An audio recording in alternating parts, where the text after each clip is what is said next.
स्थायी जमीपट्टा प्रदान लगी पिपलीमाल आउ कटुजर लोक माने लखनपुर तहसिलदार को दाबीपत्र देछन।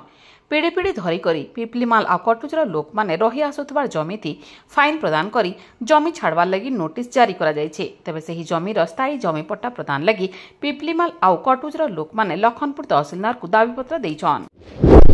जिला थी खरार लहरी आ तापमात्रा वृद्धि के नेकरी झारसुगुड़ा जिला की येलो वार्निंग जारी करिछे आंचलिक पानीपाग विभाग। आसपा दिनमान के जिला थी खरा वृद्धि हेबार आशंका के नेकरी पानीपाग विभाग आड़ू वार्निंग जारी करा जायछे। प्रशासन आड़ू अंशुघात लगी जिलार लोकमान को सतर्क रहबार लगी निर्देश दिया जायछे। ब्रजराज नगर दिव्यांग माने निज समस्या के नेकरी जिलापाल को दाबीपत्र प्रदान करिछन। मधुबाबू पेंशन बस जीवार आसबार बेले बसबार सुविधा आउ सरकारी योजना विषय थी अवगत हेई नहीं पारुथबा नेकरी अभियोग करबार संगे समस्या समाधान लगी दाबीपत्र फेर बाली चोरा चालान उपरे कार्यानुष्ठान आरंभ करिछे पुलिस। 2 दिन थी पुलिस 2टा बाली बोझेई ट्राक्टर जबत करिथबार बेले ए घटना थी 2 जन के police गिरफ करिछे।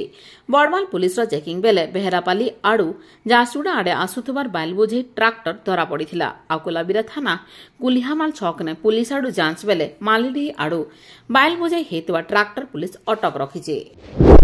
OSAP 2nd battalion parade ground ने 28तम वार्षिक एथलेटिक मीट उद्घाटन हो जाइछे। ई अवसर में झारसुगुड़ा जिलापाल अवलीसुनी नरवाणे मुख्य अतिथि भाव जोग देकरी एथलेटिक मीट रा उद्घाटन करिथिले। कमांडेंट श्री प्रसाद तमांग सम्मानित अतिथि भाव जोग देइथिले।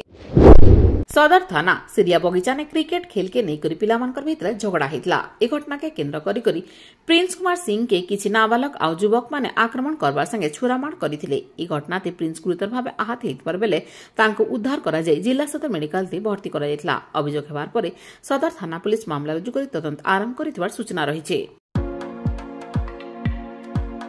Prince Hotel and Restaurant, Main Road, Station Chowk, Jharsuguda. Visit for comfortable stay and quality food.